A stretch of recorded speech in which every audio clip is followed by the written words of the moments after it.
Have you ever noticed just how often you talk to yourself? There's that constant commentary running in your mind. Sometimes you're imagining future scenarios, sometimes rehashing old conversations, and sometimes just narrating the tiniest details of your day.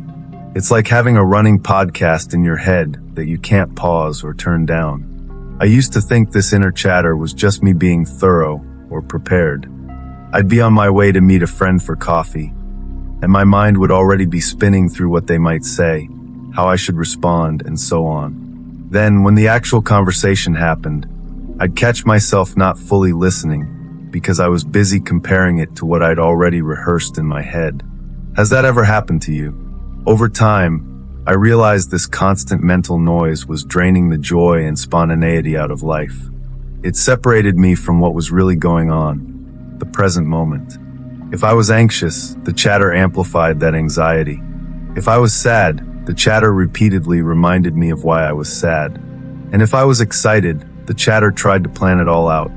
My mind was living in a world that didn't quite match the real one. Today, we'll take a deep dive into why this happens, how our inner speech keeps us from truly experiencing life, and how a few simple shifts can usher us into genuine peace and presence. Whether you're new to these ideas or you've explored mindfulness before, I invite you to explore a fresh perspective with me. By the end of this video, you'll understand why we compulsively talk to ourselves and the toll it takes, how the illusion of separation forms when we cling to self-talk, why silence, or more specifically, inner silence, can be so transformative, how breathing bridges our sense of control and surrender, anchoring us in the now. Simple, practical exercises that can gently reduce your mental chatter and open a path to deeper awareness. It's not about turning your brain off. It's about realizing there's more to life than a non-stop internal monologue. Let's begin.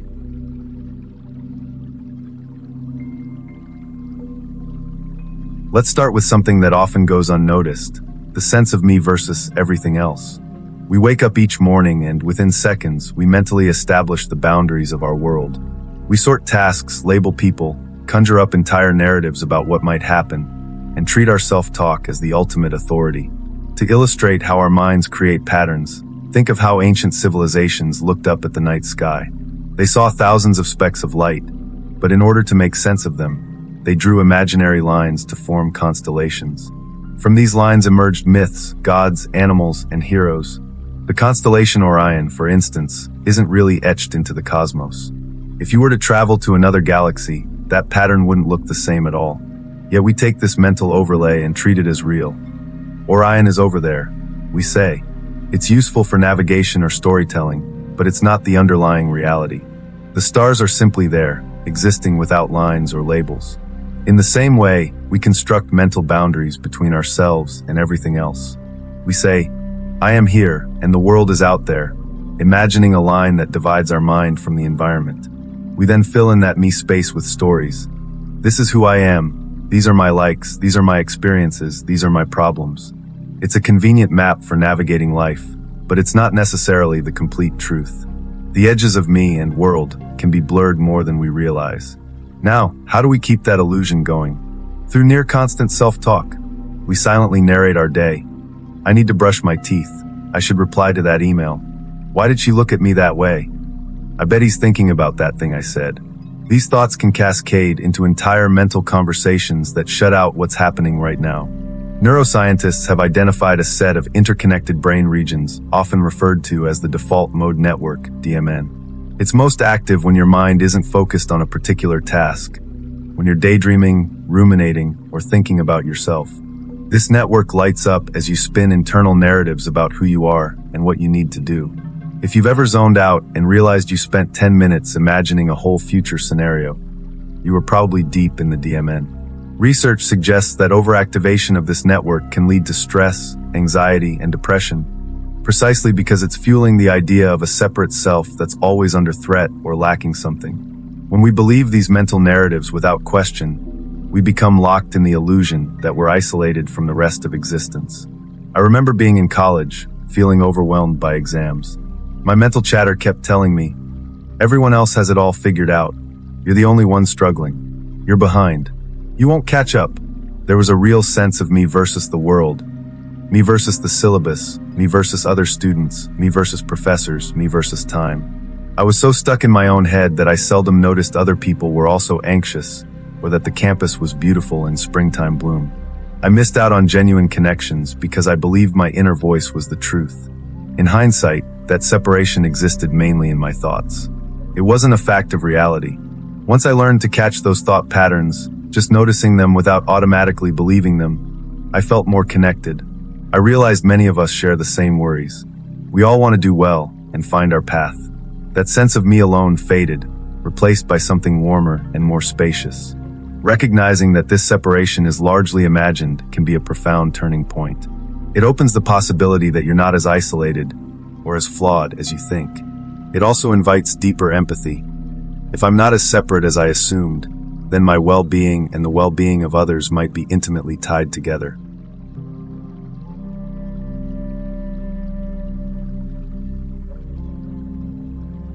Now that we've explored how we reinforce a sense of separateness through incessant thinking, you may ask, why silence? Why not just keep thinking, as long as it's helping me solve problems? The simple answer is that silence allows us to experience life without the filters and judgments that our minds constantly impose. When people hear silence, they often imagine a quiet library or a peaceful meadow. But what we're discussing is inner silence. You can be in a silent room, yet still have a raging storm of mental chatter. Conversely, you could be sitting in a bustling cafe and find a deep stillness within.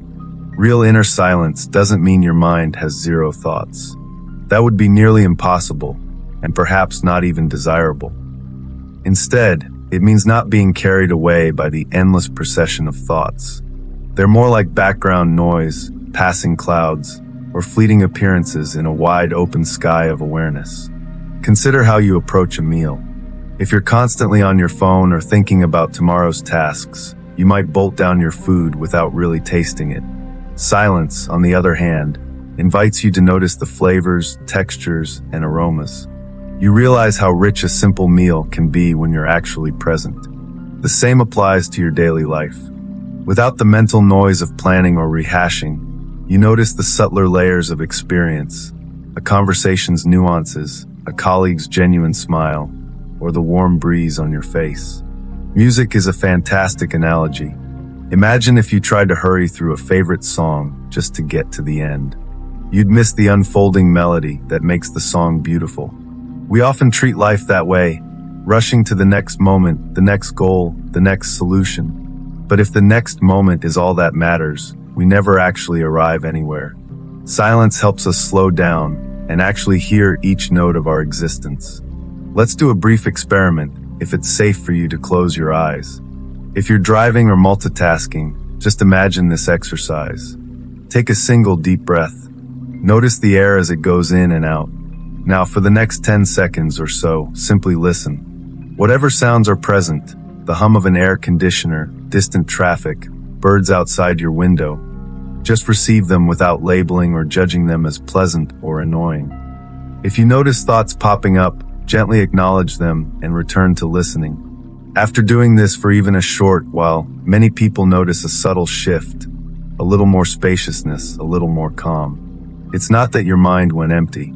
It's that you gave yourself permission to rest in awareness, rather than chasing every thought that appeared. This is the seed of inner silence. Numerous studies in psychology and neuroscience have shown that practices cultivating inner silence, like mindfulness or certain forms of meditation, can reduce activity in the default mode network. In one study, participants who meditated over a sustained period showed less rumination and anxiety.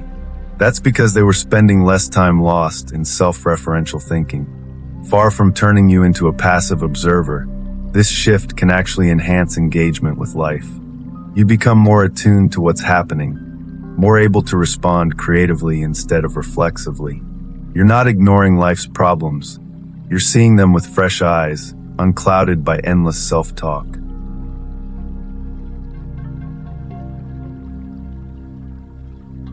Let's move to something both deceptively simple and endlessly profound, the breath.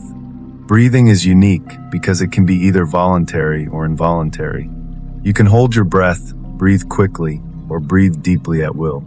Yet if you stop trying to control it, your body continues to breathe on its own. This dual nature of breathing serves as a bridge between doing and being. On one side, you have control. I can choose how I breathe. On the other side, you have surrender. Breathing also just happens. It's a brilliant metaphor for life. Sometimes we orchestrate events. Sometimes events happen to us, and most often, it's a dance between the two. When you watch your breath without trying to manipulate it, you discover a gentle rhythm that was already there. In moments of stress or panic, your breath often becomes shallow and fast. In times of calm, it's slower and deeper. Simply observing your breath can illuminate how your body and mind are connected. Here's a simple practice you can do right now or at any point in your day. If you can, close your eyes. If not, just keep a soft gaze. Notice your inhale. Where do you feel it most? Your nostrils? Your chest? Your abdomen? Notice your exhale. Does the air feel warmer on the way out? Does your belly contract? If thoughts pop up, like, am I doing this right? Acknowledge them without judgment and return to noticing the breath. Spend a minute or two here. If you find yourself lost in thought for 30 seconds, that's okay. Gently bring your attention back. This practice is short, but it can be powerful. It invites you to step out of your swirling thoughts and into the immediacy of the body. Over time, it trains you to realize you're not just the commentator inside your head. You're also the awareness that notices the commentary. Scientists have taken a keen interest in breath work. Research in fields like psychophysiology has found that slow, deliberate breathing can lower heart rate, reduce blood pressure, and shift the nervous system from a fight or flight response to a more relaxed, parasympathetic state. Practices like diaphragmatic breathing, alternate nostril breathing, or box breathing are frequently used by athletes, corporate leaders, and mental health professionals to manage stress and anxiety. Even a brief session of mindful breathing can curb rumination, the habit of turning thoughts over and over in your mind. When you catch yourself locked in an inner monologue, like replaying an embarrassing conversation, stopping to take 5 mindful breaths can break that loop.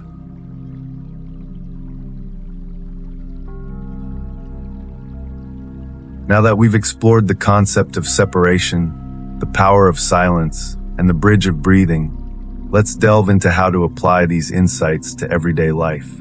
It's one thing to understand these ideas. It's another to integrate them into your morning routine, workday, or relationships.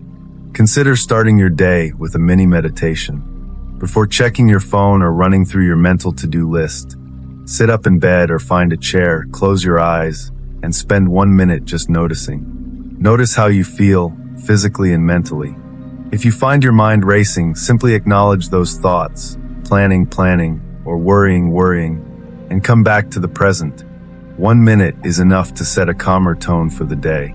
Try mindful listening the next time you talk with a friend or colleague.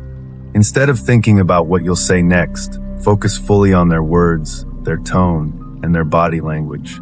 If your mind starts concocting responses prematurely, gently bring yourself back to what they're saying. This can profoundly change the quality of your conversations. You might see a new depth in people when you let go of internal commentary. Work environments often encourage mental chatter. You might be juggling multiple deadlines or anticipating a performance review. When you feel stress mounting, pause for a silent check-in. Close your eyes or look away from the screen for 10 to 20 seconds. Inhale slowly, exhale slowly, and let yourself reset. Sometimes that's all you need to reclaim a sense of calm and perspective. We all experience strong emotions, anger, fear, jealousy, sadness. Our reflex is often to justify them or amplify them through inner dialogue. For instance, if a coworker makes a critical remark, your mind might loop on it. How dare they? They always do this. Instead of spiraling, take a mindful breath. Notice the sensations in your body. Is your chest tight? Are your shoulders tense? Recognize these physical clues. Then label the emotion. Anger is present, without diving into a story. By refusing to feed the mental story, you allow the emotion to move through you more cleanly. A day is filled with micro moments, waiting for the elevator, standing in line, even washing dishes. These are small pockets of time when we usually daydream or scroll on our phones. But you can turn these micro moments into brief mindfulness exercises. While washing dishes, notice the water temperature, the texture of the soap suds, the motion of your hands. It sounds mundane, but small shifts like this retrain your mind to live in the present rather than in endless internal chatter.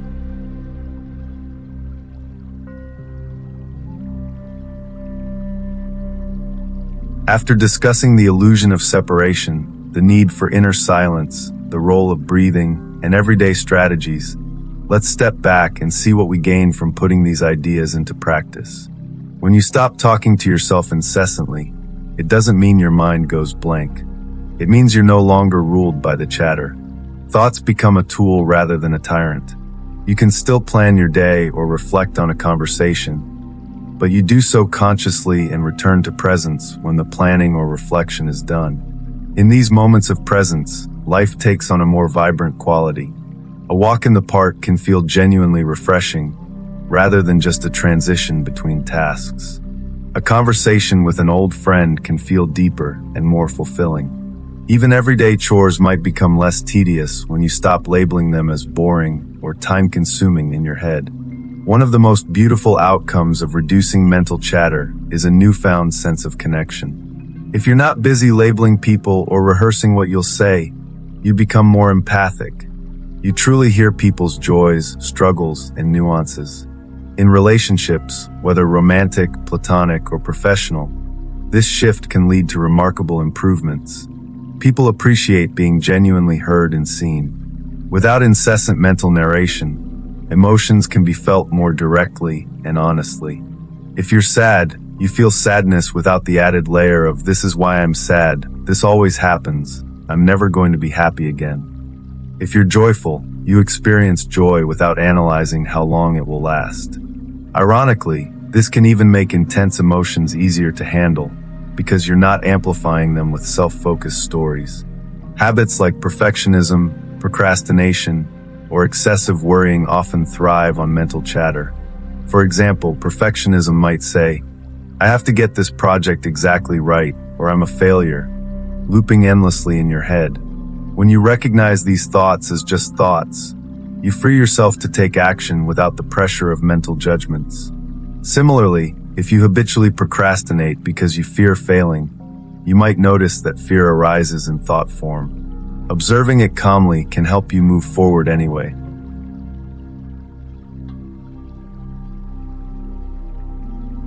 Let's gather all these ideas into a structured set of practices you can try right away. What to do?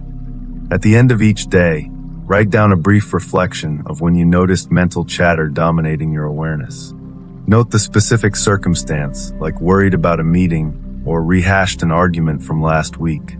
Why? This helps you become more conscious of repetitive thought patterns. By naming them, you'll see them more clearly and learn to catch them faster next time. What to do? Pick 3 times during your day, maybe mid-morning, lunch break, and late afternoon. For those 3 minutes, do nothing but breathe and pay attention to your surroundings. How? You can set a gentle phone alarm as a reminder. When it goes off, pause. Inhale, exhale, tune into any sounds or physical sensations. Try to let thoughts come and go without chasing them. A why? Spreading mindful breaks throughout the day helps prevent mindless drift and keeps you more grounded. A what to do? When you're talking with someone, challenge yourself to fully attend to their words. Each time you catch your mind wandering or formulating your reply too soon, silently acknowledge it, wandering, and bring your focus back. Why? This deepens your connection with others and also reveals how often your mental chatter interrupts genuine listening. A what to do? Before bed or right after waking, do a slow scan from head to toe. Notice any tension, warmth, or tingling without judgment. If your mind labels these sensations, acknowledge that labeling and return to the scan. Why? This grounds you in physical reality rather than mental chatter, helping you relax and sleep better or start the day more peacefully. What to do? Whenever you feel overwhelmed by thoughts, label them gently. planning, judging, worrying, remembering, or daydreaming. Once you label the thought, invite yourself to return to the present moment or your breath. Why? Labeling helps you see thoughts as fleeting mental events, rather than absolute truths that demand your attention.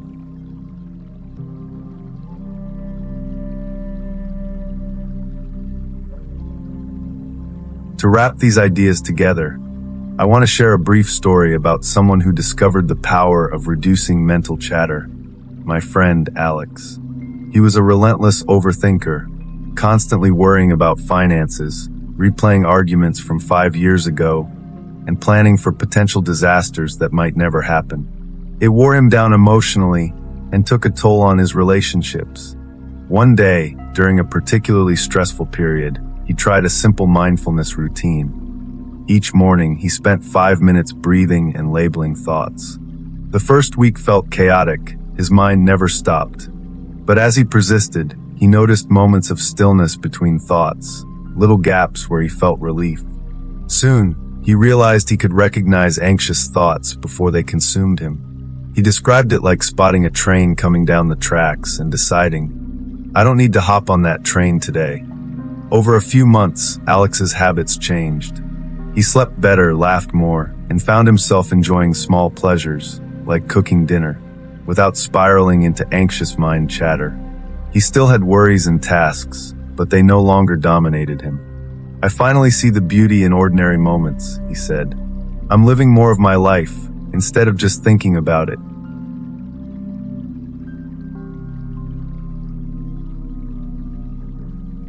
So what do we gain when we stop constantly talking to ourselves? We step out of the endless mental noise that separates us from each other, from the present, and from our own deeper wisdom.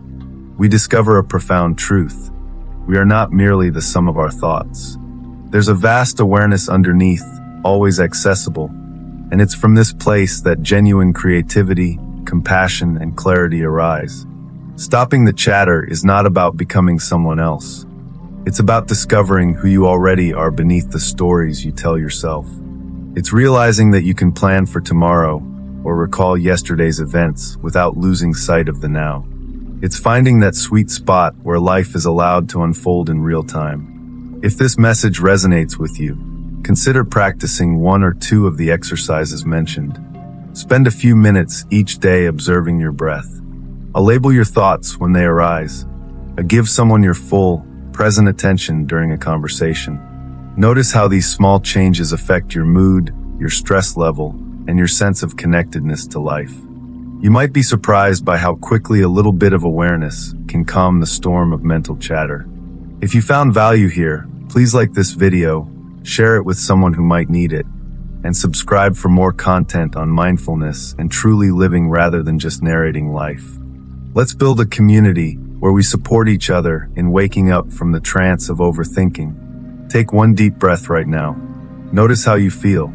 That breath is a small reminder that you're part of a bigger, wondrous process called life. And in recognizing that, you might discover the simple magic of the present moment, where you've been all along, even when you thought you were lost in your thoughts. Thank you for joining me, and remember, the journey is the destination.